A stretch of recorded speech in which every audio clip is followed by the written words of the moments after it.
ऐसा होता है कि जब मुझे किसी चीज, करियर या पैसा, कोई इंसान की सबसे ज्यादा जरूरत होती है तभी वो नहीं मिलता, और जब बाद में मिलता है तो उतनी खुशी भी नहीं होती। बाद में वो खुशी पहले जैसी खुशी कैसे? प्रारब्ध, प्रारब्ध, यही एक शब्द है, प्रारब्ध। प्रारब्ध का है कि 10 वर्ष बाद आपको ही प्राप्ति होगी। तो अब 10 वर्ष आप चाहे जितना प्रयास कर लें, 10 वर्ष आपको सफलता नहीं मिलेगी, चाहे जितना प्रयास कर लें। हाँ, भागवतिक प्रयास कर लें तो सफलता मिल जाएगी। भागवतिक प्रयास जैसे भगवान का नाम जप है और भागवतिक अनुष्ठान है, गजेंद्र मोक्ष का पाठ है, बहुत से ऐसे भागवतिक अनुष्ठान है जिनके अनुष्ठान करने से हमारी विपत्ति दूर हो सकती है, हमारी समस्या का समाधान हो सकता है। लेकिन यदि हम सहज में ऐसे चल रहे हैं तो फिर 10 वर्ष के बाद यदि है तो 10 वर्ष के बाद ही मिलेगा, पहले नहीं मिलेगा। ये सब पहले से निश्चित है, पहले से प्रारब्ध निश्चित है। पुरुषार्थ के लिए तुम्हें, अब जैसे इस समय आप हैं, अब आप नाम जप कर सकते हैं, ये आपको प्रारब्ध से क्या लेना देना। तो नाम जप हम खूब डट के कर रहे तो सब वस्तुएं, सब आप जो कह रहे हैं कि जब मुझे मांग होती है तब मिलता नहीं है, जब मिलता है तब मांग नहीं होती। और हम कहते हैं जब मांग की जरूरत है, आप मांगो या ना मांगो, अपने आप वो दे देगा यदि उससे कनेक्शन बना लो तो। संबंध जोड़ो प्रभु से, प्रभु को अपना मान लो। हमने मांगा थोड़ी है, ये व्यवस्था मांगा थोड़ी कि भगवान हमको ऐसी व्यवस्था दे दो। अपने आप वो सब कर रहे हैं, उनको पता है कि अपने जन को किस समय क्या जरूरत है। मुझे लगता है भगवान की शरण में आया जाए और भगवान का नाम जप किया जाए तो प्रारब्ध हमको परास्त नहीं कर पाएगा। मतलब भगवान का भरोसा, हम तुम्हें पक्की बात कहते हैं, भगवान का भरोसा और भगवान का आश्रय ये सब ठीक कर देगा।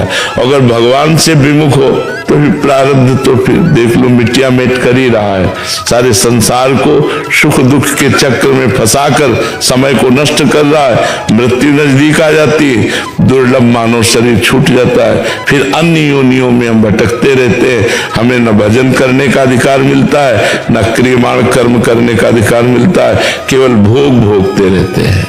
जी प्रेमिला जी, नोएडा से।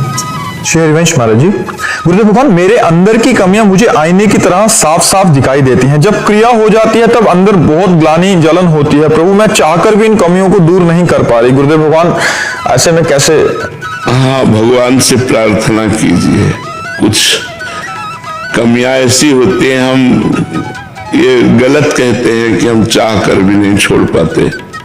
हमारी सुख बुद्धि होती है उन कमियों में।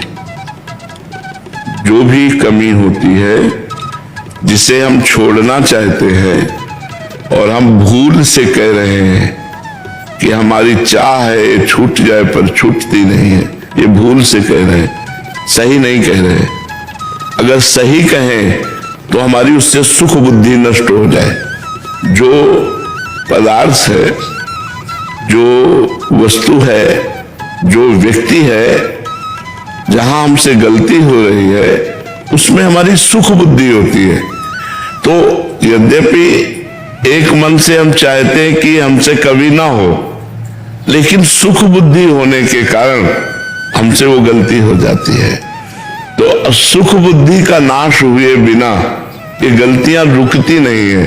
जब सुख बुद्धि का नाश हो जाता है तब ये रुकती है।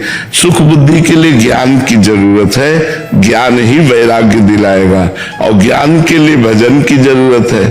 सत्संग सुनो और खूब भजन करो डटकर। बिना भजन के अध्यात्म का कुछ नहीं जान पाओगे। जो भजन करते हैं वही अध्यात्म को समझ पाएंगे, बिना भजन के अध्यात्म को नहीं समझ पाओगे। तो जो हमारे अंदर गलतियां हैं वो सुख बुद्धि के कारण, जैसे किसी नशे में सुख बुद्धि, किसी शरीर में सुख बुद्धि, किसी पदार्थ में सुख बुद्धि, यही हमारी गलतियां होती है। तो उधर हम चाहते हैं कि यार गलत है, ये नहीं करना चाहिए, पर मन में कि सुख मिलेगा। जहां ये बात बैठ गई कि सुख मिलेगा तो ना चाहते हुए भी हमको बरबस करना पड़ेगा, क्योंकि सुख बुद्धि वहां हमारी है। तो जब ज्ञान हो जाए तो सुख बुद्धि नष्ट हो जाए। देखो, जब ज्ञान हो जाता है तो घृणा हो जाती है। अंदर से बैराग्य ना ना। जैसे उल्टी है ना, बमन, बमन कोई खाना चाहेगा क्या? उल्टी जिसे कहते हैं, ऐसे ही कोई गंदे भोगों को नहीं भोगने की इच्छा होती जब भगवान के द्वारा ज्ञान प्राप्त हो जाता है। रमा विलास राम अनुरागी तजत बमन जिम जन बड़भागी।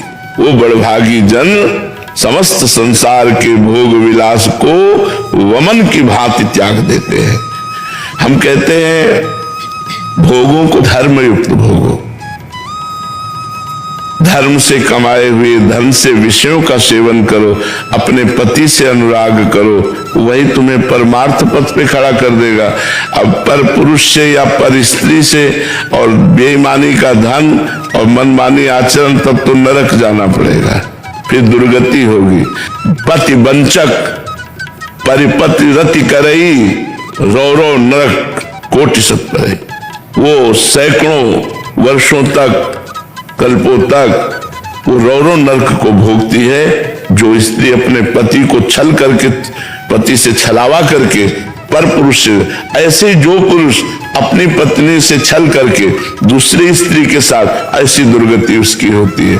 जो शास्त्रों में कानून लिखा है उसका दंड आपको मिलेगा, अभी मानो या ना मानो। तो ऐसे ही हमें चाहिए कि मन को डराना भी चाहिए कि अगर हमसे पाप हो गया तो हमें नरक जाना पड़ेगा, अगर हमसे कानून के खिलाफ कोई कार्य बन गया तो हमें जेल जाना पड़ेगा, हमारा जीवन बर्बाद हो जाएगा।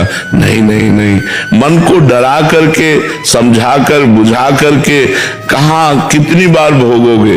भोग कर देख लो, वही नया चाव कि इससे नहीं इससे भोगो, ऐसे नहीं ऐसे भोगो, ये कब तक चलेगा? नहीं नहीं नहीं, मुझे एक वो सुख चाहिए जो अविनाशी है, जिसका कभी नाश नहीं होता। वो सुख चाहिए जो बढ़ने वाला है, जिसमें दुख नहीं है। इसलिए विचार पूर्वक भजन करते हुए ज्ञान के द्वारा असत भोगों का त्याग करके भगवान की तरफ बढ़ो, इसी में शांति मिलेगी। गंदे भोगों में कभी शांति सुख नहीं मिलता है।